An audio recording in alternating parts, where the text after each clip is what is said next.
Hello hi, ഞാൻ ഉണ്ണികൃഷ്ണനാണ്. എല്ലാവർക്കും പൊങ്കൽ ആശംസകൾ. പൊങ്കലായിട്ട് ഞാൻ തമിഴ്നാട്ടിലാണ്, വള്ളിയൂരാണുള്ളത് കേട്ടോ. രാവിലെ ബ്രേക്ക്ഫാസ്റ്റ് കഴിക്കാൻ വേണ്ടിയിട്ട് വള്ളിയൂർ ടൗണിൽ തന്നെയുള്ള സരസ്വതി ഭവനിലാണ് ചെന്നത്. വിശേഷ ദിവസം ആയതുകൊണ്ട് തന്നെ നല്ല അലങ്കാരങ്ങളും മറ്റു കാര്യങ്ങളൊക്കെ ഉണ്ട്. രാവിലെ ടിഫിൻ കഴിക്കാൻ നല്ല തിരക്കുണ്ട്. പൊങ്കൽ പ്രമാണിച്ച് ടിഫിൻ കഴിക്കുന്നവർക്കെല്ലാം നല്ല സ്വീറ്റ്സ് കൊടുക്കുന്നുണ്ട്. അത് ഫ്രീ ആണ് കേട്ടോ. അപ്പോൾ രാവിലെ ഞാൻ ദോശയാണ് ഓർഡർ ചെയ്തത്. പ്ലെയിൻ ദോശയാണ് കേട്ടോ. ബാക്കി ഐറ്റംസ് എല്ലാം തീർന്നു. പൊങ്കൽ, ഇഡ്ഡലി, അങ്ങനെയുള്ള സ്പെഷ്യൽ ഐറ്റംസ് ഒക്കെ ഉണ്ട്. അതെല്ലാം തീർന്നായിരുന്നു. ദോശയുടെ കൂടെ 2 ഐറ്റം ചട്നിയുണ്ട്. ഒന്ന് തേങ്ങാ ചട്നിയും അതുപോലെ തന്നെ ടൊമാറ്റോ ചട്നിയാണ്. പിന്നെ സാമ്പാറുണ്ട് കേട്ടോ.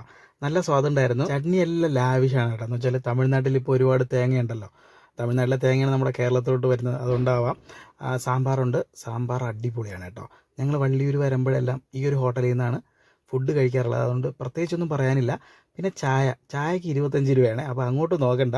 വട സൂപ്പറാണ് കേട്ടോ. 15 രൂപയാണ് ഈ ഒരു ഉഴുന്ന് വടയ്ക്ക് ഇവർ ചാർജ് ചെയ്യുന്നത്. നല്ല സോഫ്റ്റായിട്ട് ചെയ്തിട്ടുള്ള ഒരു ഉഴുന്നാണ് കേട്ടോ.